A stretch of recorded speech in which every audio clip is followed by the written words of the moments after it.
Então chegaram a Jesus uns escribas e fariseus de Jerusalém, dizendo: por que transgridem, você percebe a linguagem jurídica, os teus discípulos a tradição dos anciãos?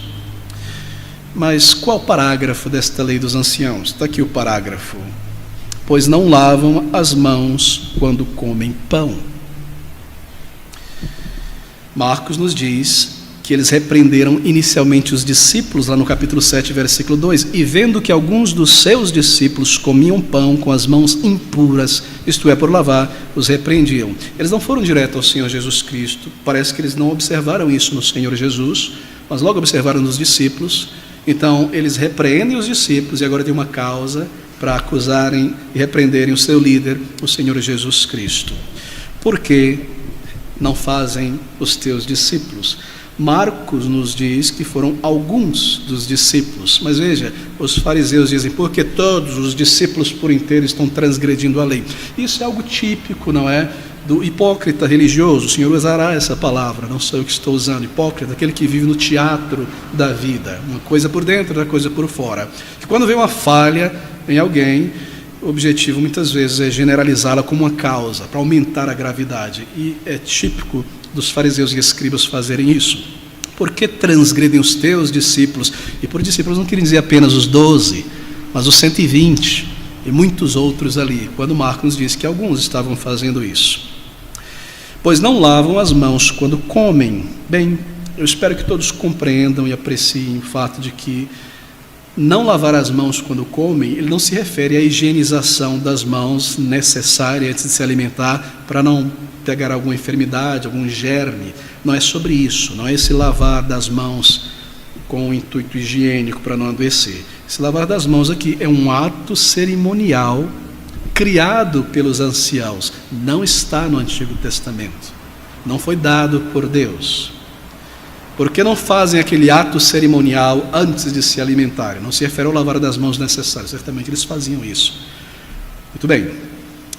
Agora, essa tradição de lavar as mãos aqui, ela era mantida meticulosamente pelos fariseus, pelos seus seguidores e pela grande maioria do povo, sobretudo em Jerusalém naquele período. Era realizada da seguinte maneira: havia ali uma talha ou uma bacia de água em lugares de refeição, ou era carregada junto com um pequeno copo que coubesse pelo menos a quantidade que enchesse essa era a maneira como eles mediam, a concha de um ovo e meio, uma quantidade pequena de água suficiente, ou mais do que isso, isso era o mínimo, pudesse de fato lavar a mão. Com uma mão tomava-se água naquele copo, naquela cuia, o que quer que fosse, a outra mão levantava-se verticalmente e derramava-se a água para que ela escorresse até o punho, melhor, até essa região aqui. Por quê? Porque a ideia é que a mão inteira fosse lavada.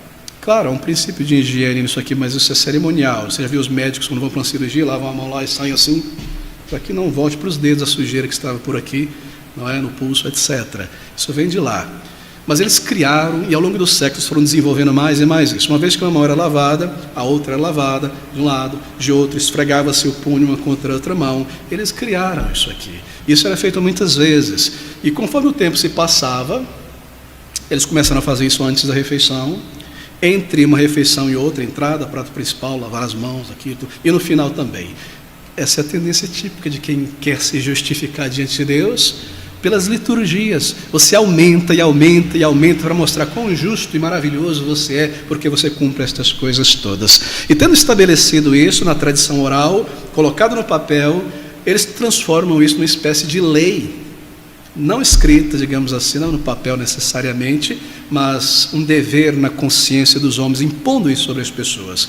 E assim, vendo isso como uma lei, eles observam os discípulos do Senhor e o próprio Senhor Jesus Cristo transgredindo na concepção deles a lei dos anciãos e dos antigos. Por que transgridem os teus discípulos a tradição dos anciãos, pois não lavam as mãos quando comem pão?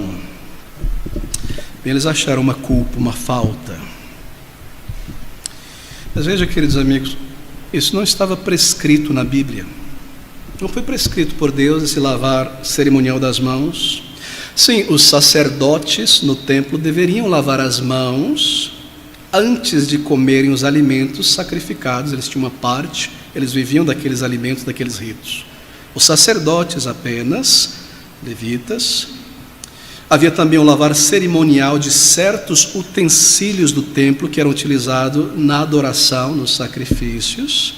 Havia também certas lavagens cerimoniais do corpo, quando, por exemplo, alguém fora curado de uma enfermidade que não o permitia estar no templo, uma enfermidade cerimonial como a lepra ou alguma outra, sendo curado, se apresentava ao sacerdote. Então, um lavar cerimonial simbólico era realizado para trazê-lo de volta à comunhão no templo. Havia isso também. Mas essas lavagens que nós encontramos no Antigo Testamento não era para todo o povo, toda a nação, apenas para sacerdotes, alguns utensílios do templo e pessoas restauradas de alguma enfermidade, sobretudo sacerdotes enfermos recuperados. E lembre-se, todas estas lavagens cerimoniais eram simbólicas. Por quê? Para ensinar o povo que antes de ir ao templo, onde Deus é adorado pelos sacrifícios, antes de manusearem coisas santas, os sacrifícios, os instrumentos, eles tinham que se lavar, porque Deus é santo. Este é o ensino do símbolo. E estas lavagens cerimoniais repetidas e repetidas e repetidas era para incutir na mente do povo de Deus que nós não podemos nos aproximar de Deus como estamos, como pecadores manchados, porque Ele é santo, reto, justo, moralmente. Isso estava incutindo como uma espécie de recurso visual na mente daquelas pessoas, que Deus é santo e nós somos pecadores, sujos em nossos pecados, nós precisamos de um lavar regenerador da alma para poder entrar na presença dEle e adorá-lo. Era um lavar regenerador do coração. Essa é a lição, este é o ensino desses símbolos. Mas o que fazem os líderes ao longo do tempo?